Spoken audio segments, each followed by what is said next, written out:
Gathered here behind me last night, listening to future candidates of SGAA speak. After hearing what they had to say, and thanks to Quinnipiac democracy, they have the choice to decide. Ben Mills, QNN. Sports betting will make the game that much more exciting. Win or lose, the thrill will still be there. I'm Ben Mills, Q30. Popular streets like New Road and Whitney Avenue are going to be much more quiet on the weekends. Trying to find something entertaining to do and want to stay on campus? You might just have to look for an SPB run event. Some students may throw a party anyways and think it's worth the risk, but respecting their neighbor, they will. I'm Ben Mills, Q30. Sports betting is a risky hobby, never knowing how much money you are going to win or lose. But Quinnipiac students still partake in it because they believe it makes the game that much more exciting. Some students do take it more seriously than others, continuously betting on games. Others say it may have been just a one-time thing with friends or family.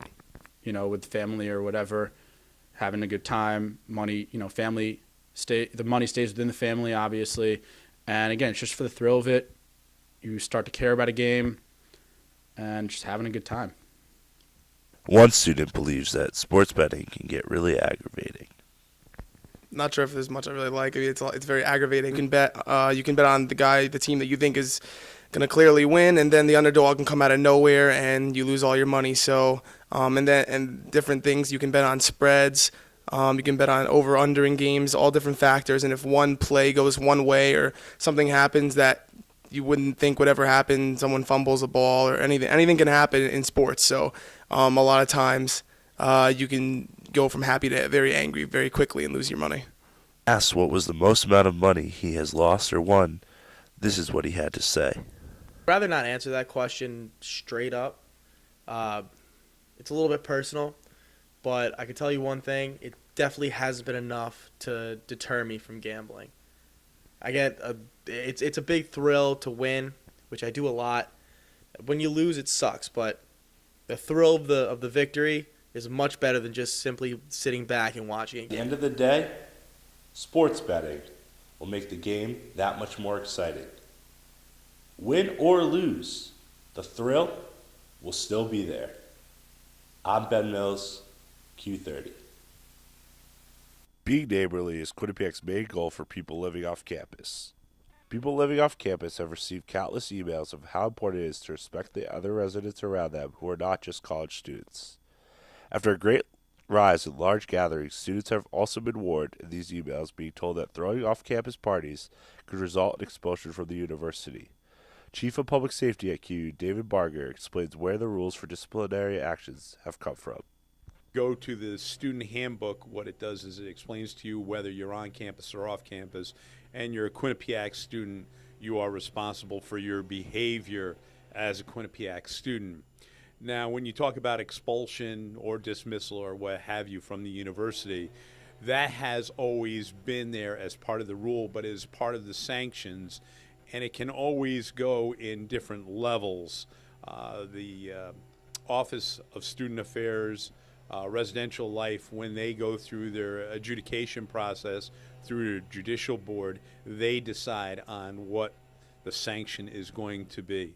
So again, could it lead to expulsion? Could it lead to dismissal? Yes, it could, but it depends on what the particular problem was out in that community. Barger also explains that there are alternatives to off-campus parties, like taking a free shuttle service to New Haven, a service that has been around since 2001. Barger admits that the number of people on a shuttle to New Haven Thursday through Saturday is at an all-time low, which has then led to more students going to friends' houses and staying local. Our ridership on the shuttles to New Haven at a low. I've been here for now going on 14 years. We've had the shuttle program since 2001, and we've seen the numbers this year dwindle down. From where on a Thursday night we would have close to 2,500 students, sometimes even 2,800 students going to New Haven, to less than 500 some nights, some Thursday nights, because of the New Haven Police Department, Yale Police Department, the Quality of Life squad down in New Haven, who have really been in the establishments down there, cracking down on underage drinking and so forth, affecting a number of arrests. I think that many of the students feel, well, it's a little bit better to stay, if you will, closer to home.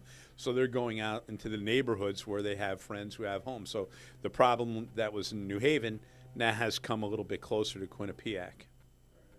Popular streets like New Road and Whitney Avenue are going to be much more quiet on the weekends. Trying to find something entertaining to do and want to stay on campus? You might just have to look for an SPB run event. Some students may throw a party anyways and think it's worth the risk, but respecting their neighbor, they will. I'm Ben Mills, Q30.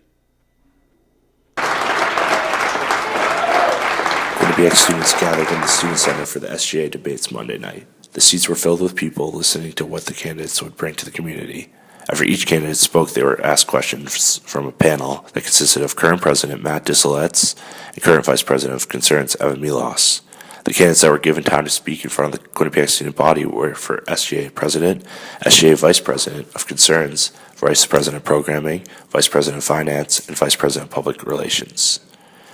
Students who are not running hope positive changes can truly come from these candidates.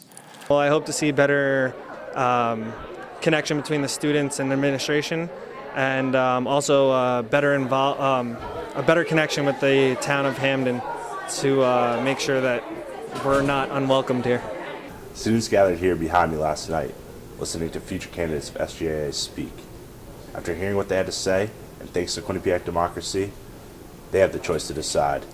Ben Mills, QNN.